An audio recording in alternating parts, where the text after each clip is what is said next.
नमस्कार, मैं विनोद पांडे शाश्वत सनातन संस्कृत चैनल पे आपका स्वागत करता हूँ। आज की पुस्तक है महर्षि पतंजलि कृत योग दर्शन। चलिए इस पुस्तक के बारे में एक छोटी सी जानकारी प्राप्त कर लेते हैं। श्रीहरि, आज की प्रस्तुत पुस्तक महर्षि पतंजलि कृत योग दर्शन, हिंदी व्याख्या सहित पुस्तक गीता प्रेस गोरखपुर से प्रकाशित है। पुस्तक की कोट संख्या है 135। ये पुस्तक जैसा कि आप देख पा रहे हैं मैंने बहुत पहले लिया है। आज के समय पे यहाँ पे एक सुंदर सा चित्र है योग करते हुए। ये चूंकि बहुत पहले की पुस्तक है। चलिए पुस्तक की मुद्रण और मूल्य की बात कर लिया जाए। पुस्तक जब मैंने लिया था उस समय तो ये 9 रुपये था, लेकिन आज के समय में इसका वर्तमान मूल्य 30 रुपये है। और ये संवत 2059 का संस्करण था। पुस्तक में कुल पृष्ठों की संख्या 134 है, जो कि अभी वर्तमान समय में भी है। तो वर्तमान समय में ये 30 रुपये में पुस्तक प्राप्त हो जाता है।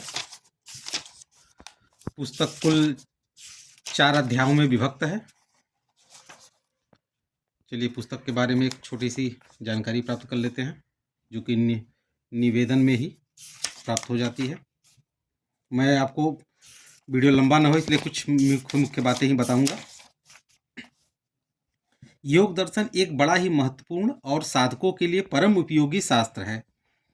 इसमें अन्य दर्शनों की भांति खंडन मंडन के लिए युक्तिवाद का अवलंबन न करके सरलतापूर्वक बहुत ही कम शब्दों में अपने सिद्धांत का निरूपण किया गया है।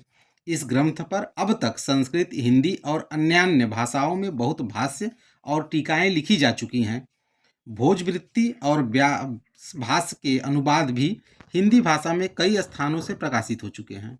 इसके सिवा पतंजलि योग प्रदीप नामक ग्रंथ स्वामी ओमानंद जी का लिखा हुआ भी प्रकाशित हो चुका है।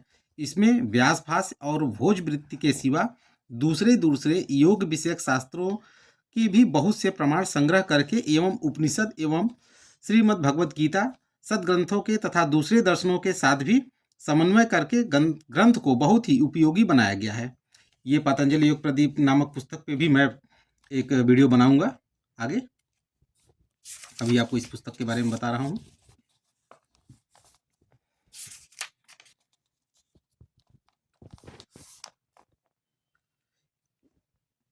इस ग्रंथ में बहुत ही थोड़े शब्दों में आत्म कल्याण के बहुत ही उपयोगी और प्रत्यक्ष उपाय बताए गए हैं। पाठकों को चाहिए कि ग्रंथ का रहस्य समझने के लिए उसे आद्योपांत पढ़कर उस पर विचार करें। जिस किसी विषय का वर्णन प्रकरांत से कई जगह हुआ हो, उसके सभी स्थलों पर दृष्टि डालकर पूर्वापर के विरोधाभास को मिटाकर उसकी संगति बैठाएं।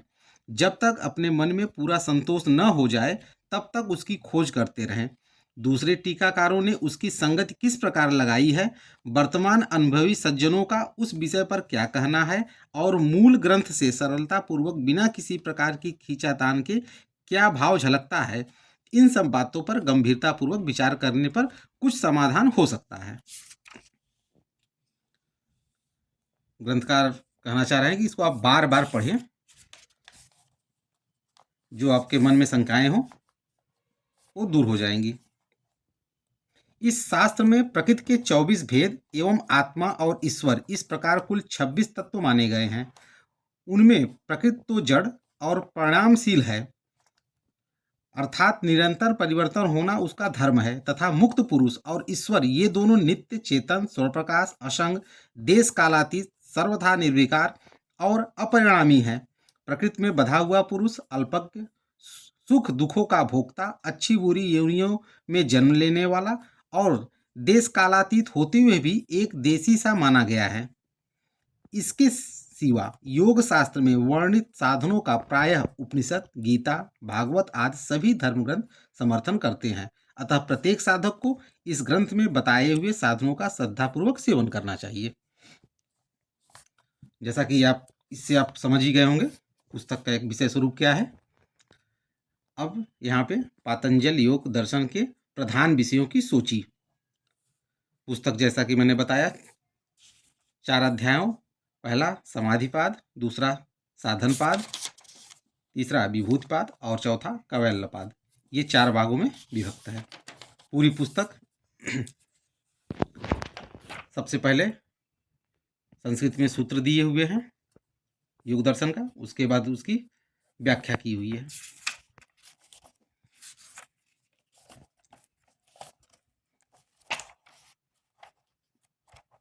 योग दर्शन को समझने के लिए सबसे पहले इसी पुस्तक को पढ़नी चाहिए।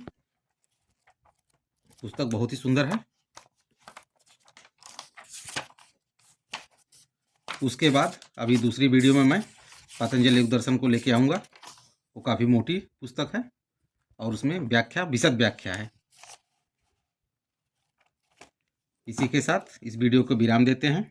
अगले वीडियो में एक नई पुस्तक के साथ फिर प्रस्तुत होऊंगा। तब तक के लिए आप सबका बहुत बहुत धन्यवाद।